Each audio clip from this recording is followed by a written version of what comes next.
બિલકુલ હવે નરેશ રાજકોટથી મહત્વના સમાચાર સામે આવ્યા છે તેના પર આપણે નજર કરવી છે। જે રીતે વાત આપણે કરીએ રાજકોટની તો રાજકોટમાં સ્થાનિક સ્વરાજ્યની ચૂંટણી અંતર્ગત લોકશાહીના પર્વની જે રીતે ઉજવણી થઈ રહી છે ત્યારે બપોર સુધીમાં વાત કરીએ તો 29.92% મતદાન નોંધાયું છે અને રાજકોટના વોર્ડ નંબર 15માં મતદારોમાં એક અનેરો જ ઉત્સાહ જોવા મળ્યો જ્યાં અત્યાર સુધીમાં સૌથી વધુ એટલે કે 41.22% મતદાન નોંધાયું છે જ્યારે અન્ય વોર્ડોની સરખામણીએ વોર્ડ નંબર 7માં સૌથી ઓછું 23.69% મતદાન નોંધાયું છે અને સમગ્ર શહેરમાં મતદાન પ્રક્રિયા શાંતિપૂર્ણ માહોલમાં ચાલી રહી છે ત્યારે અમે વાત કરી રહ્યા છે રાજકોટની તો રાજકોટમાં 29.92% મતદાન નોંધાયું છે આ થોડું ઓછું કહી શકાય રાજકોટમાં મતદાન ખૂબ જ ઓછું થયું છે અને વોર્ડ નંબર 15માં સૌથી વધુ એટલે કે 41.22% મતદાન થયું છે વોર્ડ નંબર 7માં સૌથી ઓછું મતદાન છે।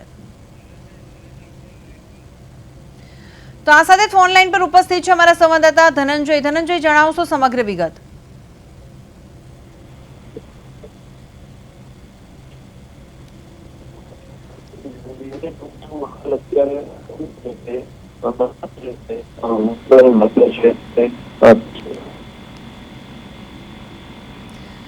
જી બિલકુલ ધનંજય આભાર સમગ્ર વિગત માટે। હવે બિલકુલ હવે નરેશ આપણે રાજકોટની વાત કરીએ તો લોકોમાં એક અનેરો જ ઉત્સાહ છે રાજકોટમાં પણ મતદાન કરવા માટે। હવે સવાલ એ છે કે હું હમણાં મતદાન માટે ગઈ હતી ત્યારે ઘણા મેં એવા પણ શબ્દો સાંભળ્યા કે આટલી ગરમીમાં કોણ મતદાન કરે, આપણે જઈશું શાંતિથી ને એમાં બી ટાઈમ હશે તો ને એમાં પણ લાઈન વધારે હશે તો મતદાન કરીને કોઈ મતલબ નથી, આપણો એક મત શું કરી લેવાનો છે। આવી જો માનસિકતા લોકોમાં હશે તો એવા કેટલા મતો નહીં આપે અને તેની અસર કેવી પડશે। બિલકુલ ભૂમિ, તમે જે વાત કરો છો એ અત્યારે આંકડાઓ ઉપર નજર કરીએ તો એ માનસિકતા સ્પષ્ટ રીતે દેખાય જ છે ને। દાખલા તરીકે 44% મતદાન થવું હવે આટલા મોટા શહેરમાં કે જ્યાં એક આખા મોટા એક રાજ્ય જેટલી વસ્તી ધરાવતું અમદાવાદ શહેર અને ત્યાં જે છે એ માત્ર 44% લોકો છે એ મતદાન કરતા હોય તો એ ખૂબ જ ગંભીર બાબત છે। કારણ કે આપણે આખું વર્ષ દરમિયાન છે એ 5 વર્ષ સુધી છે એ ફરિયાદો કરતા હોઈએ છીએ કે ભાઈ રોડ સારા નથી કે રસ્તા સારા નથી, પીવાનું શુદ્ધ પાણી મળતું નથી કે પછી વીજળીના પ્રશ્નો છે, ગટરના પ્રશ્નો છે। તો સવાલ એ થાય છે કે જ્યારે મતદાન કરવાનું આવે છે ત્યારે જ આપણે આટલા બધા નિરાશ કેમ થઈ જઈએ છીએ, શા માટે મતદાન કરવા માટે થઈને નથી નીકળતા। એટલે એ જે લોકોની માનસિકતા જે છે એ ખાસ તો છે એ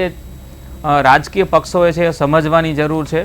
પછી એ વિપક્ષ હોય તો પણ ભલે અને એ સત્તા પક્ષ હોય તો પણ ભલે, કારણ કે છે એ લોકોનો જે રોષ હોય છે એ મતદાનમાં કન્વર્ટ થાય એ લોકશાહી માટે ખૂબ જ જરૂરી છે।